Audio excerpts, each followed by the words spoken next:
안녕하세요. 지성환 씨 박팀장입니다. 이번 시간에는 사업과 어떻게 보면 관련된 일이긴 한데 조금 더 이제 거시적인 관점, 큰 틀에서 보는 경제 이야기를 좀 해보려고 합니다. 이 이야기를 하는 이유는 제가 이제 지난주 금요일 어떤 소모임에 참가하게 됐어요. 아시는 이제 인스타 방송 작가님이 이제 본인의 이제 사업에서 그래도 인생 선배, 좀 삶을 살아보신 분들을 이제 강의로 이제 초청을 하셔가지고 어떤 주제에 대해서 총 세 번의 모임을 하신 것 같은데 제가 이제 세 번째 간 거거든요.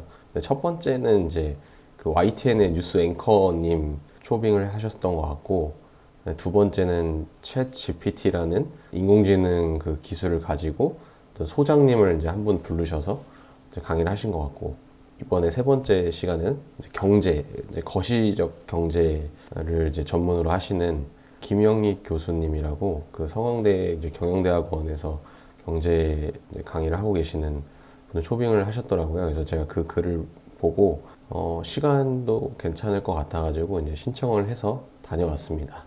교수님께서 이제 올해 1월에 이제 신간을 하나 내셨는데 거대한 변화라는, 제가 이제 처음 만남이니까 뭔가 또 잘 보이고 싶어가지고 그분의 이제 책을 한 권 사고, 그다음에 이 모임을 주최하신 그 작가님도 예전에 책을 한 권을 내셨거든요. 그래서 그 책을 이제 두 권을 사가지고 약속 장소에 이제 30분 전에 이제 도착하게 됐습니다. 이제 모임은 여의도역에 있는 빌딩 14층이었고요. 이제 7시부터 9시까지 총 2시간의 이제 강연이었는데, 저는 이제 약속을 하게 되면 그 약속 장소에 보통 최소 30분, 그러니까 1시간은 기본이에요. 1시간 정도 조금 일찍 가서 공간의 분위기라든지 그 주변 것들을 약간 탐색하는 그 습관이 있거든요. 그래서 한 30분 일찍 도착했는데도 그 전에부터 벌써 이제 막 숨이 가빠오는 거예요. 막 너무 늦었다라고 생각을 하고. 왜냐면 저는 1시간 전에 도착하는 거를 이제 예상을 하고 왔는데 그게 이제 30분으로 줄어들다 보니까 뭔가 내가 이제 30분 늦은 것처럼 이제 마음이 조급해진 거죠. 근데 30분 전에 왔는데 이제 아무도 안 계시더라고요. 그래서 아, 다행이다 하고 이제 속으로 이렇게 넘겼는데, 제 다음에 오신 분이 이제 교수님이 오셨더라고요. 그래서 저하고 교수님하고 이제 같이 계시니까 제가 이제 책을 이제 사온 거를 꺼내가지고, 교수님 저 여기다가 사인 한 번만 해주실 수 있으세요? 이렇게 말씀을 드렸거든요. 제가 이제 책 사는 거는 되게 좋아하는데 완독을 잘 못해서 완독해주세요 라고 적어주세요 라고 말씀드렸더니 그거는 안 적어주시고 그냥 좋은 희망 모두 이루시길 바랍니다 이런 식으로 적어주셨어요. 제가 한번 보여드릴게요. 이렇게. 이 책은 이제 뭐 금리, 그다음에 물가, 그다음에 환율 뭐 이런 이제 큰 틀에서의 어떤 이제 흐름을 조금 알려주는 책인 것 같아요. 저도 아직 다 읽어보진 못했는데 잠깐 앞에 머릿말만 봤거든요. 그 사업을 하면서 이제 경제 특히 환율하고 굉장히 밀접한 관계가 있어서 날씨처럼 매일 확인하는 게 환율이거든요. 최근에 이제 환율이 떨어졌다가 또 올라갔다가 이제 왔다 갔다 하고 있는데, 물론 이거를 이제 맞추고 하는 것들은 이제 인간의 영역은 저는 아닌 것 같고요. 앞으로의 이제 흐름이 어떻게 갈 것이냐에 대해서 그냥 참고용으로 이 세미나에 이제 참가를 한 거거든요. 그리고 이제 오시는 분들은 과연 어떤 분들이고 이제 그런 것도 궁금했고, 그래서 이제 일을 끝나고 갔는데 좀 뭔가 대학생으로 돌아간 느낌을 받았어요. 이 개최를 하신 그 작가님이 여기에 이제 퇴근길 수업이라는 이름을 붙이셨는데 이게 굉장히 이름이 오묘합니다. 그러니까 퇴근길이라고 하면 되게 즐거운 일이잖아요. 퇴근을 한다는 건. 근데 이제 여기에 수업이라는 단어가 붙으면서 수업은 뭔가 지루하고 뭔가 시험 봐야 될 것 같고 그런 느낌인데, 그거를 이제 합쳐 놓으니까 그래도 꽤 어감이 괜찮은 것 같아요. 그래서 참 작가님 역시 작가님이시구나 그런 생각이 들었고요. 처음 이제 시작은 이게 너무 이제 투자적인 뭐 얘기를 하시는 게 아니고 그래프 이제 과거에 있었던 어떤 사건이나 지표, 통계들을 가지고 그런 사이클 같은 걸 보여주시면서 이제 앞으로는 조금 어떻게 될 거다라고 이렇게 약간 전망 같은 걸 해주셨거든요. 근데 전망이라는 거는 이제 사람들에 따라서 뭐 받아들이는 사람도 그렇고 말하는 사람도 그렇고 쪽집게처럼 맞추려고 얘기하는 게 아니고 이러이러한 흐름으로 봤을 때 대략적인 이런 그림이 그려질 것이다 라고 예상하는 거니까 저는 그런 거는 가볍게 넘겼고요. 좀 인상 깊었던 것들을 이제 아무렇지 않게 이렇게 툭툭 던지셨는데 그 중에서 이제 조금 와닿았던 멋있었다고 생각하는 점은 보통 이제 개인 사업자가 이제 절세를 목적으로 이제 법인으로 전환하는 경우가 많거든요. 근데 이 교수님의 지인분 중에서 뭐 법인 사업자인데 세금을 조금 더 많이 내려고 개인 사업자로 전환하셨다는 분이 있다는 거예요. 그래서 그것도 되게 발상의 전환이다. 딱 이야기를 들으니까 머릿속으로 와우라는 생각이 들었고요. 그 다음에 돈도 눈이 있어서 낮은 곳에서 높은 곳으로, 그러니까 낮은 수익률에서 높은 곳으로 간다. 이런 말도 저한테는 좀 와닿았던 것 같고요. 그리고 뭐 채권에 대해서도 이제 말씀을 해주셨고요. 본인은 이제 장기 한 5년채 뭐 중장기 채권을 이제 매수를 하셨다고 하셨는데 이게 이제 앞으로 문제가 뭐냐면 만약에 뭐 4%대, 5%대의 뭐 5년 만기 채권을 샀다고 해보면 5년이 지나면 내가 뭐 돈을 맡긴 거에 대해서 5%의 이자를 이제 은행에서 지급을 해주잖아요. 근데 만약에 그 5년 사이에 지금 현재 기준금리가 3.75%에서 뭐 예를 들어 2%까지 내려왔다. 그러면 은행 입장에서는 어떻게 보면 이제 손해를 볼 수 있는 구조인 거죠. 그래서 그런 것들을 조금 대비를 해야 되지 않냐라고 말씀을 해주셨는데 그 부분도 상당히 일리가 있는 말이고 지금 막 저금리에서 고금리로 갑자기 확 올라져서 은행들이 막 돈잔치를 벌이고 그것들로 뭐 배당을 하고 퇴직금을 챙겨주고 그런 것들이 나중에 결국에는 부메랑처럼 돌아오진 않을까라는 생각이 들었던 것 같아요. 그리고 제일 중요했던 거는 이제 인구 구조. 그러니까 우리나라가 지금 이제 뉴스에도 많이 나오는데 뭐 출산율이 이제 사상 최저 0.75로 됐고 그리고 고령화도 일본만큼이나 이제 급속하게 되고 있어서 나중에 이제 미래를 봤을 때 이제 생산 인구가 줄어들면서 결국에는 나라에 일할 사람이 없어서 이제 걱정을 하게 되는 지경까지 오게 될 수도 있다고 합니다. 그래서 모든 경기는 인구 구조에 기반을 두고 있다고 말씀을 해주셨어요. 그래서 저는 그 부분에서 굉장히 공감을 많이 했고, 그래서 교수님은 이제 인도나 베트남 쪽에가 앞으로 조금 성장할 가능성이 있다라고 말씀을 해주셨어요. 중국도 물론 인구가 이제 전체 세계 1위이긴 한데 거기도 지금 뭐 감소를 하고 있다고는 하셨거든요. 근데 제가 알기로 중국 같은 경우는 인구가 너무 많아서 그런 산화 정책 같은 거를 좀 하고 있는 걸로 알고 있어요. 그래서 뭐 2명 이상 낳으면은 안 된다? 뭐 이런 정책들이 예전에 있었던 것 같은데 지금은 잘 모르겠어요. 그래서 암암리에 이제 뭐 호적에 이렇게 올리지는 못하는데 이제 아기는 계속 많이 낳아서 그게 이제 인구 카운팅에는 안 되는 그런 오류라고 해야 될까요? 누락이 좀 있는 것 같아요. 제 생각에는. 아무래도 인구가 이제 집단이 워낙 크다 보니까 그 집단에서 아무리 줄여도 저는 그래도 중국의 인구는 계속 늘어나지 않을까라는 생각이 들더라고요. 그래서 이제 강의가 끝나고 이제 거기에 참여하신 분들이 질문을 이렇게 하시는 시간이 있었는데 오신 분들이 나이대가 대부분 40대, 50대 정도이신 것 같아요. 그래서 투자에 대한 관심도도 정말 많으셨고, 그다음에 앞으로 이제 인구 구조에 대해서도 되게 걱정들을 많이 하시더라고요. 그리고 국민연금에 대해서도 말씀을 많이 하시고, 수익률 같은 거, 그리고 사학연금, 뭐 이런 미래에 이제 기금이 다 고갈되실까봐 그런 것 후세에 대한 이제 걱정을 해주시는 거겠죠. 그런 걸 들으면서 이제 저도 뭔가 질문을 하고 싶은 게 있었는데 그거를 이제 뭐 질문을 하진 않았고 노트에다가 적어가지고 나중에 이제 블로그나 인스타 같은 데 쓰려고 했거든요.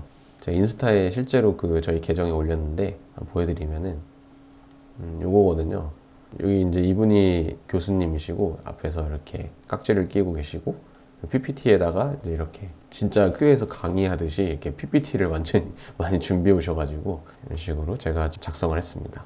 제가 생각했던 거는 한 두세 가지 정도 있었던 것 같은데 첫 번째로 이제 인구 구조에 대해서 말씀을 드리면 이제 어떤 한 분이 그러면 이제 인구도 이제 수입을 해야 되지 않냐. 그러니까 입양을 해야 되지 않냐 이런 식으로 말씀을 하시더라고요. 그래서 미국처럼 이제 국적이 이렇게 다양한 나라가 되려면 그것들을 이제 받아들이는 원래 원주민들이 수용을 잘 해줘야 되는데 과연 그게 우리나라가 준비가 잘 되어 있는가에 대한 고민을 좀 했었어요.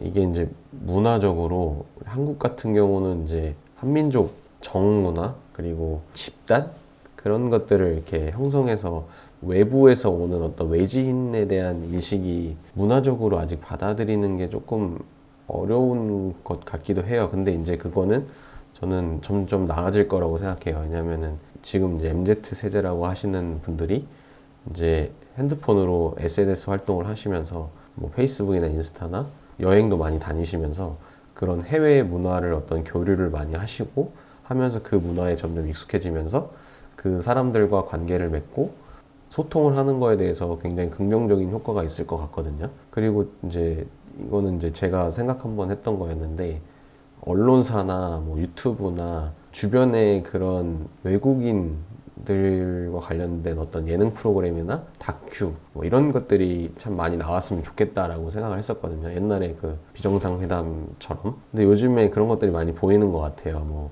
여행에 대한 것도 나오고 뭐 육아에 대한 것도 나오고 그러니까 주변에 그런 컨텐츠들이 그 언론사들에서 많이 이렇게 하려고 하시는 것 같아서 저는 그 부분이 되게 좋더라고요. 그래서 언젠가는 그런 게 이제 조금 쌓이고 쌓여서 한국인들도 외국인들이 이렇게 오는 거에 대해서 좀 긍정적으로 받아들일 수 있지 않을까 싶습니다.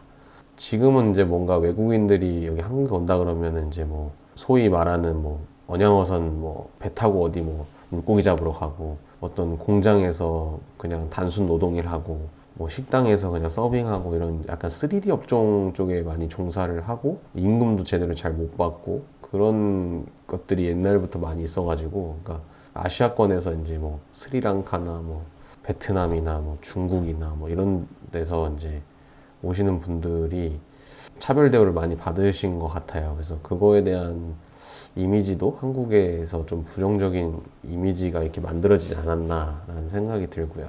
뭔가 외국에 있는 고급 인재들을 우리나라로 유입을 시키려면 그만큼 그 사람들한테 더 대우를 많이 해줘야 되고 그런 분들이 잘 살 수 있도록 뭐 비자를 잘 연장해 준다든지 그 사람들이 이제 일을 잘 할 수 있도록 뭐 회사의 어떤 조직 문화도 조금 개편을 한다든지 이러한 노력들이 조금 앞으로 필요하지 않을까 그런 생각이 들었고 그 다음에 이제 바로 윗나라에 있는 이제 북한 이제 한민족이었지만 지금은 이제 38선으로 나눠서 이제 남과 북으로 나눠져 있는데 북한이 사실 통일만 되면은 저는 그게 인프라가 엄청날 거라고 보거든요. 근데 이제 지금 핵실험 때문에 뭐 갈등도 있고 뭐 해킹이나 사상에 대해서 안 맞기 때문에 뭔가 갈등이 더욱 심화되고 있는 것 같은 생각이 들더라고요.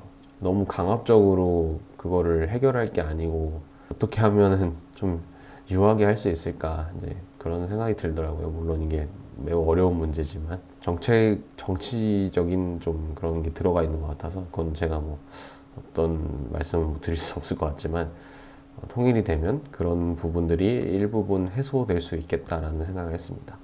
그리고 두 번째가 교수님께서 이제 재미난 그래프를 하나 보여주셨는데 옛날에 그 대통령 하셨던 집당 임기에 따라서 이게 성장률이 계속 하락하더라고요. 뭐 박정희 대통령, 노태우 대통령, 노무현 대통령, 김대중 대통령, 뭐 문재인 대통령, 지금 윤석열 대통령님까지 이렇게 계단식으로 계속 성장률이 이렇게 하향하고 있더라고요.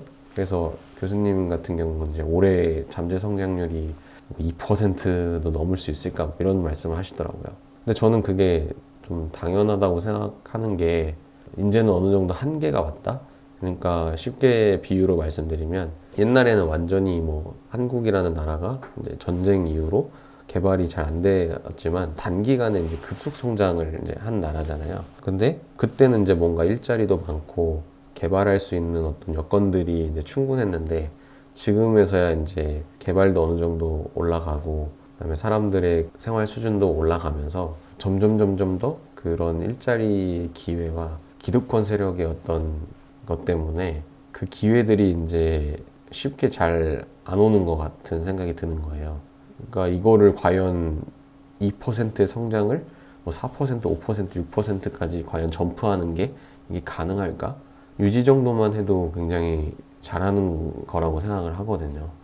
여기서 이제 뭔가 더 늘리려면 우리나라가 이제 다른 나라에 가서 뭐 공장도 차리고 거기서 생산도 하고 해외 수출을 조금 더 강화하고 자원을 뭔가 발굴한다든지 뭐 첨단 산업 쪽으로 이제 계속 개발을 해야겠죠. 뭐 바이오라든지 뭐 지금 저희가 가장 강한 무기가 이제 반도체하고 2차 전지 뭐 이런 것들이잖아요. 근데 그런 것들을 좀 더 강화를 해서 뭐 수출액이라든지 이런 걸 좀 늘려야 되는데 사실 뭐 저희가 뭐 환율이라든지 원자재라든지 이런 게 해외에 의존도가 너무 높아가지고 영향을 안 받을 수가 없거든요. 뭐 자생할 수 있는 내수만으로 이렇게 클 수 없는 시장이다 보니까 그래서 어떻게 보면 성장률이 하락하는 게 어떻게 보면 당연한 거 아닌가? 근데 그 어떻게 좀 덜 떨어지게 하거나 혹은 유지 정도 할 수 있는가 그런 고민이 좀 필요한 것 같아요.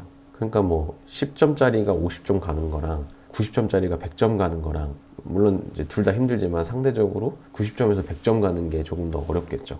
그렇게 생각을 했고요. 그리고 교수님은 이제 환율하고 금리에 대해서는 이제 조금씩 떨어질 거라고 이제 말씀을 하셨거든요.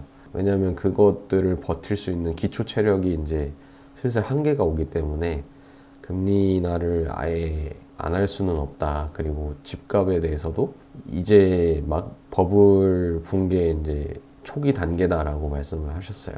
뭐 그런 것들을 이제 들을 수 있는 시간이었고 뭐 어떻게 될지는 이제 모르죠. 이제 경제라는 게 항상 워낙 변수가 많아서 그리고 최근에 이제 어젠가요 주말에 그 미국의 어떤 지방에 있는 은행이 또 파산을 하면서 또 오늘은 환율이 조금 오르는 그런 상황이 있었잖아요. 아, 환율이 내렸죠. 예, 오른 게 아니고. 그러니까 이런 변수들이 너무 많기 때문에 뭐 전쟁 변수도 있고 그래서 경제는 참 이렇다 저렇다 그냥 생각은 말할 수 있지만 어떤 게 정확하고 그런 것들은 없는 것 같아요. 그래서 전문가라고 하는 분들도 그렇게 항상 뭐 맞출 수가 없는 영역이니까 그런 것들은 여러분들이 뭐 그때그때 상황에 따라서 생각을 해보셔야 될 것 같아요. 그래서 저희 같은 경우도 뭐 환율을 이제 당연히 낮은 데서 이제 사서 수입을 할 때 도움이 되겠지만 낮고 높은 걸 어떻게 맞추겠어요. 어떨 때는 1,400원에 살 수도 있고 어떨 때는 1,200원에 살 수도 있고 그런 거죠. 그러니까 평균으로 좀 계산을 하면 될 것 같아요. 그런 것들은. 네. 이번 영상에서는 간단하게 이제 경제 뭐 이런 이제 제가 강의 듣고 느꼈던 점들을 이렇게 유튜브 영상으로 이제 남기게 됐는데요. 앞으로 뭐 사업에 관한 이야기들은 뭐 이런 경제에 관련된 얘기들도 포함이 된 거기 때문에 종종 들려드리도록 하겠습니다. 궁금하시거나 문의사항 있으시면 언제든 댓글로 남겨주시고요. 저는 다음 시간에 돌아오겠습니다. 감사합니다.